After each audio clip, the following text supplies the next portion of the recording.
Isinigaw ni Kikoro kay Kafka na sa kanya na lahat nakasalalay ang mga susunod. Kaya pagkasabog at pagka-reveal ng core ng Daikaiju, naghanda si Kafka at nagseryoso habang sinasabi na oras na. Hayaan daw ng mga soul ng fallen samurai na dalhin ng kanyang kamao ang lahat ng kanilang hatred, at habang sinasabi niya ito nagtipon ng mga yun na parang concentrated energy glove. Sa kasamaang palad, mabilis na nire-regenerate ng Daikaiju ang kanyang katawan, na nagpabahala kay Kuruso nang makita niya ito.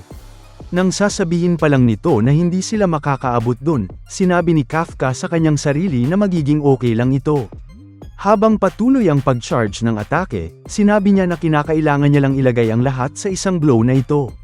Nag-crackle ang kanyang katawan at nagsimula ding lumabas ang shards of ice sa paligid, at bigla niyang tinanong sa isang specific na tao kung tama ba yung sinabi niya dito, at tinawag niya itong partner.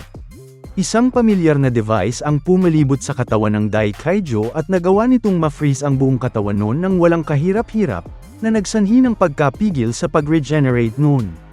Gulat na gulat yung mga tao sa control room pati na din ang mga kasamahan nila sa battlefield sa pangyayaring yun. Lumalabas na sa isang gumuhong gusali, nakarating na doon si Reno at agad itong tumulong.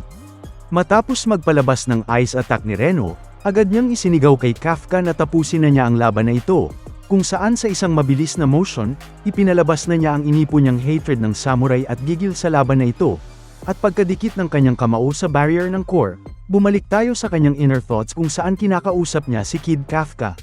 Bigla siyang nagkomento dito na hindi ito exactly yung future na iniisip nila, na nagpakuha sa atensyon noon. Inalala niya yung pastahan nila ni Mina nung mga bata pa sila na tignan nila kung sino ang magiging mas cool na troop member sa kanilang dalawa, at sinabi na pero kung matatapos niya na ito dito in one clean strike, ay hindi daw ba't sobrang cool noon. Napatigin si Kid Kafka sa kanya at habang pinapatunog ang kanyang flimsy knuckles, excited itong sumang-ayon sa kanya. Napuno ito ng drive at hinaype up siya nito sa pagsabi na rumekta na sila at wasaki ng anumang haarang sa kanya. Nagsimulang sumugod si Kid Kafka ng buong tapang, at dinaanan niya ang bawat yugto ng buhay niya bago niya maabot ang sitwasyon kung nasaan siya ngayon, at ang lahat ng bersyon niya dito ay nagpapakita ng drive at urge na talunin ang Daikaiju na ito.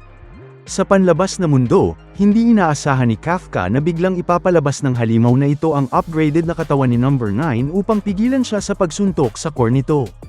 Gayunpaman, nang makakalapit pa lang yung kamao ng Daikaiju, nag-crackle ang kanyang mga mata at hindi na nagpaligoy-ligoy pa.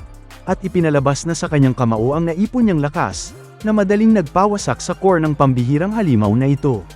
Unti-unting na-disintegrate yung katawan ni Nine sumunod noon, at kita din sa mukha ng mga kasama niya sa labanan at ng mga taong nanunood sa kanya ang pag-anticipate kung ito na ba talaga ang downfall ng higanteng Daikaiju na ito.